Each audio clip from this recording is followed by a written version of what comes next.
యెషయా గ్రంథం 9వ అధ్యాయము 1వ వచనం. అయినను వేదన పొందిన దేశము మీద మబ్బు నిలువలేదు. పూర్వకాలమున ఆయన జెబూలూను దేశమును నఫ్తాలి దేశమును అవమానపరచెను. అంత్యకాలమున ఆయన సముద్ర ప్రాంతమును అనగా యోర్దాను అద్దరిని, అన్యజనుల గలిలయ ప్రదేశమును మహిమగలదానిగా చేయుచున్నాడు. 2వ వచనం. చీకటిలో నడుచు జనులు గొప్ప వెలుగును చూచుచున్నారు. మరణ ఛాయగల దేశ నివాసుల మీద వెలుగు ప్రకాశించును. 3వ వచనం. నీవు జనమును విస్తరింపజేయుచున్నావు, వారి సంతోషమును వృద్ధిపరచుచున్నావు. కోతకాలమున మనుష్యులు సంతోషించున్నట్లు, దోపుడు సొమ్ము పంచుకొనువారు సంతోషించున్నట్లు వారు నీ సన్నిధిని సంతోషించుచున్నారు. 4వ వచనం. మిద్యాను దినమున జరిగినట్లు వాని బరువు కాడిని నీవు విరిచియున్నావు, వాని మెడను కట్టు కర్రను, వాని తోలు వాని కొరడాలను విరిచియున్నావు. 5వ వచనం.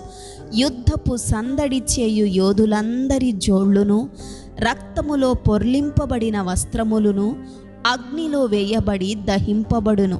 6వ వచనం. ఎలయనగా మనకు శిశువు పుట్టెను, మనకు కుమారుడు అనుగ్రహింపబడెను, ఆయన భుజము మీద రాజ్యభారముండును.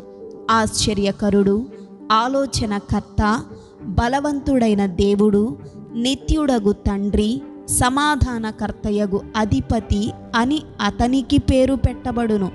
7వ వచనం.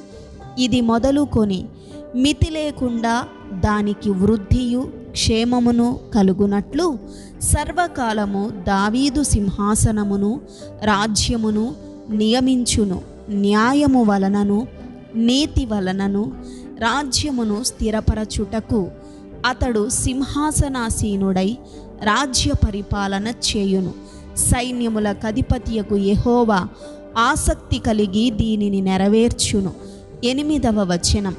ప్రభువు యాకోబు విషయమై వర్తమానము పంపగా అది ఇశ్రాయేలు వరకు దిగివచ్చియున్నది. 9వ వచనం.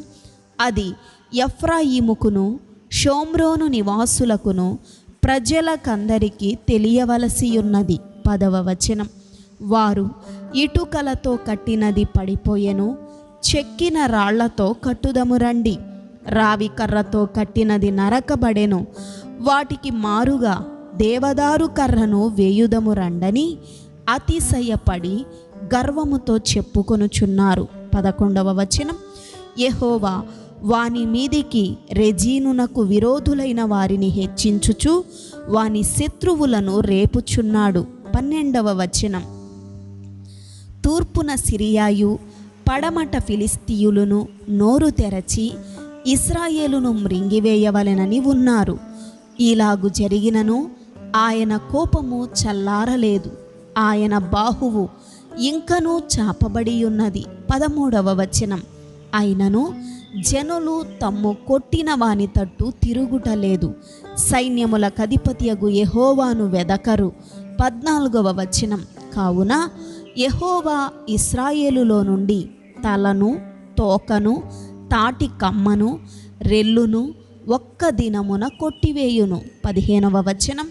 పెద్దలును ఘనులును తల, కల్లలాడు ప్రవక్తలు తోక.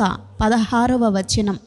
ఈ జనుల నాయకులు త్రోవ తప్పించువారు, వారిని వెంబడించువారు వారి చేత మృంగివేయబడుదురు. 17వ వచనం. వారందరూ భక్తిహీనులను దుర్మార్గులునై ఉన్నారు, ప్రతి నోరు దుర్భాషలాడును. కాబట్టి ప్రభువు వారి యవ్వనులను చూచి సంతోషింపడు, వారిలో తల్లిదండ్రులు లేని వారి ఎందైనను వారి విధవరాండ్ర ఎందైనను జాలిపడడు. ఈలాగు జరిగినను ఆయన కోపము చల్లారలేదు, ఆయన బాహువు ఇంకనూ చాపబడియున్నది. 18వ వచనం. భక్తిహీనత అగ్నివలే మండుచున్నది, అది గచ్చ పొదలును బలురక్కసి చెట్లను కాల్చి అడవి పొదలలో రాజును. అవి దట్టమైన పొగవలే చుట్టుకొనుచు పైకి ఎగయును. 19వ వచనం. సైన్యములకు అధిపతియగు యెహోవా ఉగ్రత వలన దేశము కాలిపోయెను, జనులును అగ్నికి కట్టెల వలెనున్నారు, వారిలో ఒకనినొకడు కరుణింపడు. 20వ వచనం. కుడి ప్రక్కన ఉన్నదాన్ని పట్టుకొందురు గాని ఇంకను ఆకలిగొనియుందురు, ఎడమ ప్రక్కన ఉన్నదాన్ని భక్షించుదురు గాని ఇంకను తృప్తి పొందకయుందురు, వారిలో ప్రతివాడు తన బాహువును భక్షించును. 21వ వచనం. మనష్షే ఎఫ్రాయిమును, ఎఫ్రాయిము మనష్షేను భక్షించును, మీరిద్దరూ ఏకీభవించి యూదా మీద పడుదురు. ఈలాగు జరిగినను ఆయన కోపము చల్లారలేదు, ఆయన బాహువు ఇంకనూ చాపబడి ఉన్నది. ఆమేన్.